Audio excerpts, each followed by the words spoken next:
Jésus rassembla les 12. Il leur donna pouvoir et autorité sur tous les démons, et de même pour faire des guérisons. Il les envoya proclamer le règne de Dieu et guérir les malades. Il leur dit : « Ne prenez rien pour la route, ni bâton, ni sac, ni pain, ni argent. N'ayez pas chacun une tunique de rechange. Quand vous serez reçus dans une maison, restez-y. C'est de là que vous repartirez. Et si les gens ne vous accueillent pas, sortez de la ville et secouez la poussière de vos pieds. Ce sera un témoignage contre eux. » Ils partirent, et ils allaient de village en village, annonçant la bonne nouvelle et faisant partout des guérisons. Hérode, qui était au pouvoir en Galilée, entendit parler de tout ce qui se passait, et il ne savait que penser. En effet, certains disaient que Jean le Baptiste était ressuscité d'entre les morts. D'autres disaient « c'est le prophète Élie qui est apparu ». D'autres encore « c'est un prophète d'autrefois qui est ressuscité ». Quant à Hérode, il disait « Jean, je l'ai fait décapiter. Mais qui est cet homme dont j'entends dire de telles choses ?» Et il cherchait à le voir. Quand les apôtres revinrent, ils racontèrent à Jésus tout ce qu'ils avaient fait. Alors Jésus, les prenant avec lui, partit à l'écart, vers une ville appelée Bethsaïde. Les foules s'en aperçurent et le suivirent. Il leur fit bon accueil. Il leur parlait du règne de Dieu et guérissait ceux qui en avaient besoin. Le jour commençait à baisser. Alors les 12 s'approchèrent de lui et lui dirent : « Renvoie cette foule, qu'ils aillent dans les villages et les campagnes des environs afin d'y loger et de trouver des vivres. Ici nous sommes dans un endroit désert. » Mais il leur dit : « Donnez-leur vous-même à manger. » Ils répondirent : « Nous n'avons pas plus de 5 pains et 2 poissons, à moins peut-être d'aller nous-mêmes acheter de la nourriture pour tout ce peuple. » Il y avait environ 5000 hommes. Jésus dit à ses disciples : « Faites-les asseoir par groupe de 50 environ. » Ils exécutèrent cette demande et firent asseoir tout le monde. Jésus prit les 5 pains et les 2 poissons, et, levant les yeux au ciel, il prononça la bénédiction sur eux, les rompit et les donna à ses disciples pour qu'ils les distribuent à la foule. Ils mangèrent et ils furent tous rassasiés. Puis on ramassa les morceaux qui leur restaient, cela faisait 12 paniers. En ce jour-là, Jésus était en prière à l'écart. Comme ses disciples étaient là, il les interrogea. Au dire des foules, « Qui suis-je » Ils répondirent : « Jean le Baptiste, mais pour d'autres Élie, et pour d'autres un prophète d'autrefois qui serait ressuscité. » Jésus leur demanda : « Et vous, que dites-vous ? Pour vous, qui suis-je » Alors Pierre prit la parole et dit : « Le Christ, le Messie de Dieu. » Mais Jésus, avec autorité, leur défendit vivement de le dire à personne et déclara : « Il faut que le Fils de l'homme souffre beaucoup, qu'il soit rejeté par les anciens, les grands prêtres et les scribes, qu'il soit tué, et que le 3e jour, il ressuscite. » Il leur disait à tous : « Celui qui veut marcher à ma suite, qu'il renonce à lui-même, qu'il prenne sa croix chaque jour et qu'il me suive. Car celui qui veut sauver sa vie la perdra. Mais celui qui perdra sa vie à cause de moi la sauvera. Quel avantage un homme aura-t-il à gagner le monde entier s'il se perd ou se ruine lui-même ? Celui qui a honte de moi et de mes paroles, le Fils de l'homme aura honte de lui quand il viendra dans la gloire, la sienne, celle du Père et des saints anges. Je vous le dis en vérité, parmi ceux qui sont ici présents, certains ne connaîtront pas la mort avant d'avoir vu le règne de Dieu. Environ 8 jours après avoir prononcé ces paroles, Jésus prit avec lui Pierre, Jean et Jacques, et il gravit la montagne pour prier.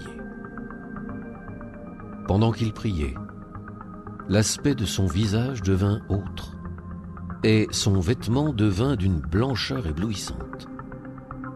Voici que 2 hommes s'entretenaient avec lui, c'étaient Moïse et Élie, apparus dans la gloire. Ils parlaient de son départ qui allait s'accomplir à Jérusalem. Pierre et ses compagnons étaient accablés de sommeil, mais, restant éveillés, ils virent la gloire de Jésus et les 2 hommes à ses côtés. Ces derniers s'éloignaient de lui quand Pierre dit à Jésus, « Maître, il est bon que nous soyons ici. Faisons 3 tentes, une pour toi, une pour Moïse et une pour Élie. » Il ne savait pas ce qu'il disait. Pierre n'avait pas fini de parler qu'une nuée survint et les couvrit de son ombre. Ils furent saisis de frayeur lorsqu'ils y pénétrèrent. Et de la nuée, une voix se fit entendre. « Celui-ci est mon fils, celui que j'ai choisi, écoutez-le. » Et pendant que la voix se faisait entendre, il n'y avait plus que Jésus seul.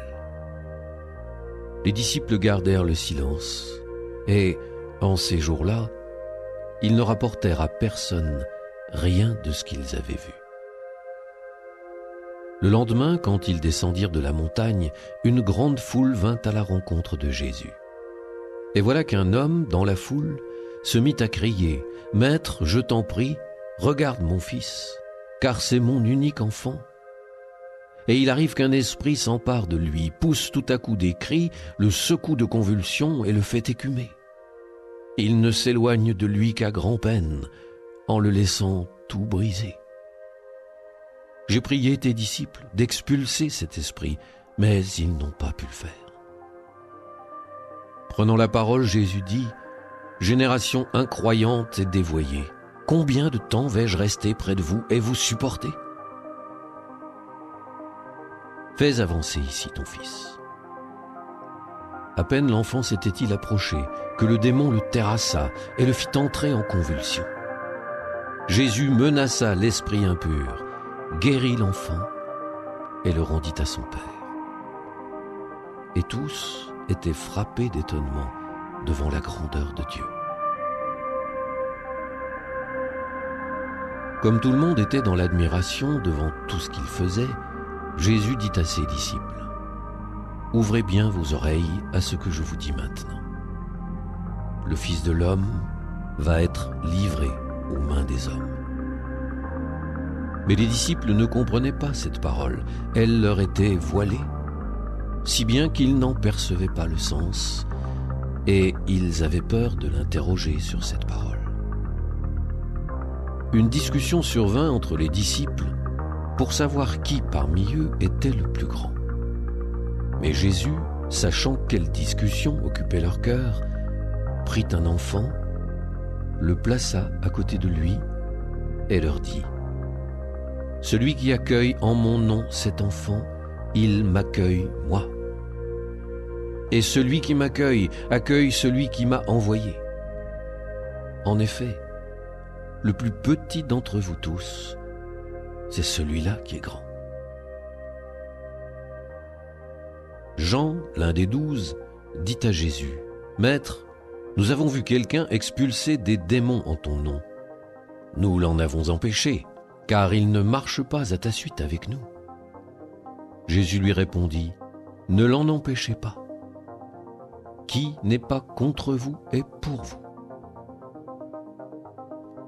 Comme s'accomplissait le temps où il allait être enlevé au ciel, Jésus, le visage déterminé, prit la route de Jérusalem. Il envoya en avant de lui des messagers. Ceux-ci se mirent en route et entrèrent dans un village de Samaritains pour préparer sa venue. Mais on refusa de le recevoir parce qu'il se dirigeait vers Jérusalem.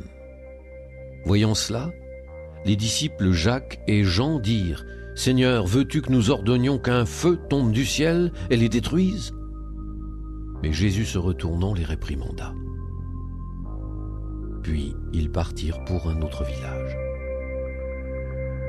En cours de route, un homme dit à Jésus, « Je te suivrai partout où tu iras. » Jésus lui déclara, « Les renards ont des terriers, les oiseaux du ciel ont des nids, mais le Fils de l'homme n'a pas d'endroit où reposer la tête. »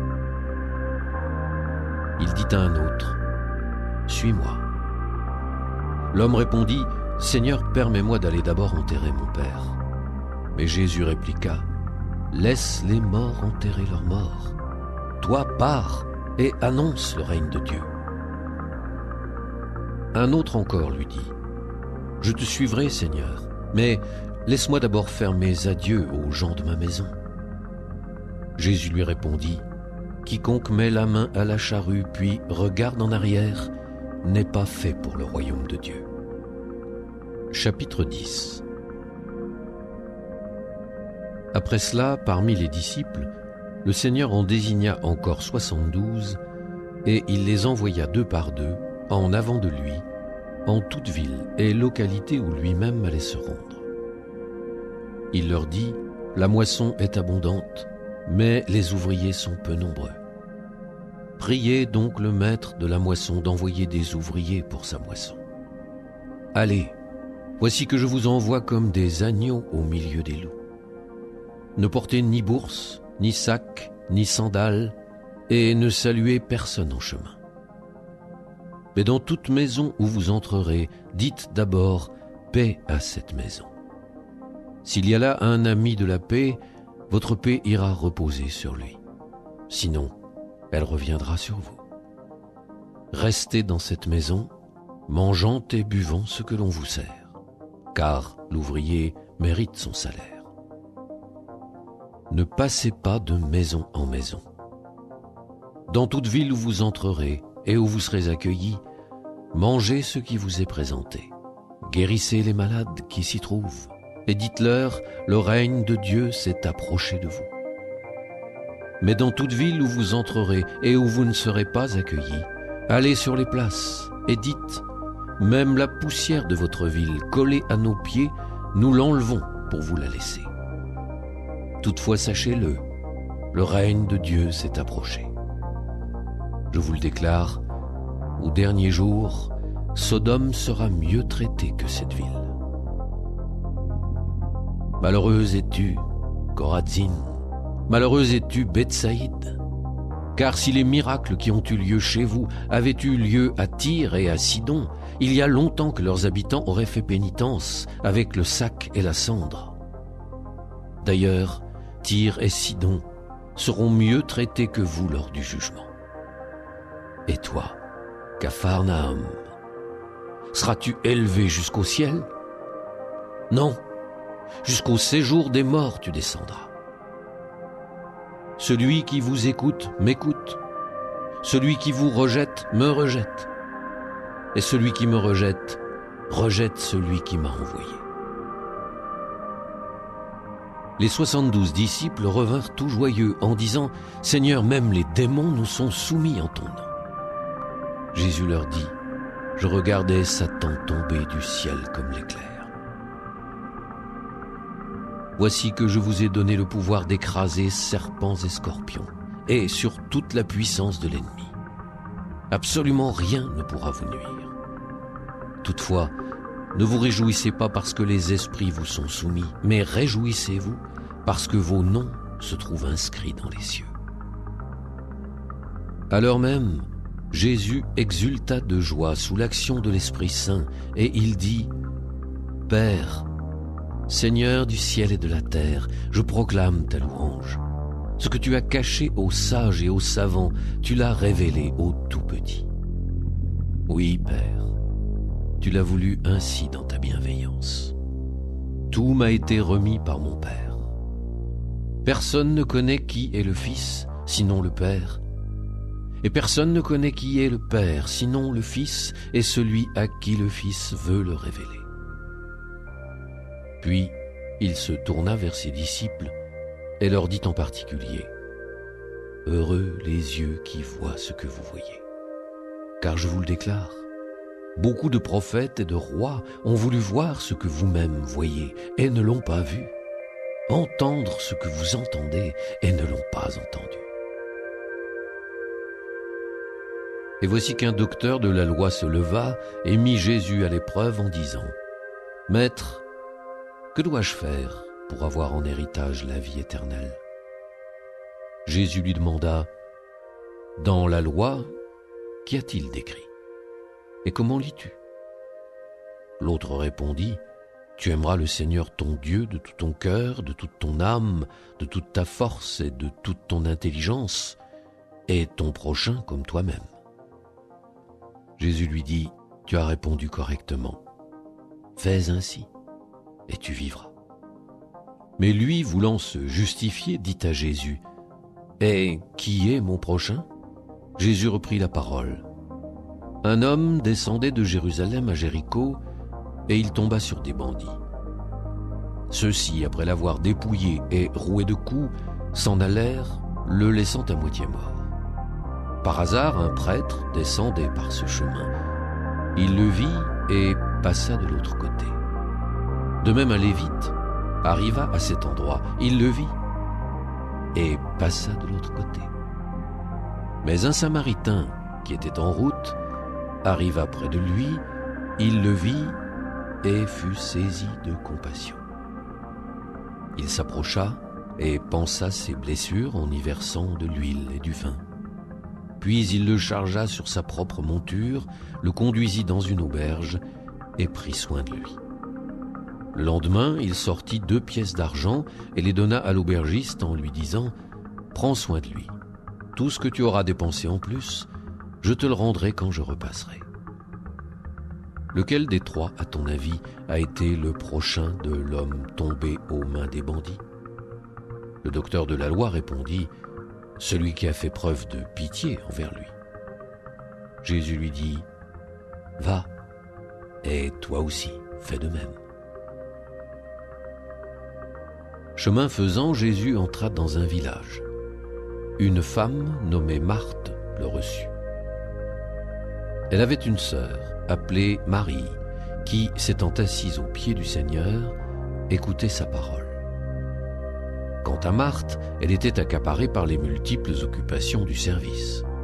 Elle intervint et dit : « Seigneur, ça ne te fait rien que ma sœur m'ait laissé faire seule le service ?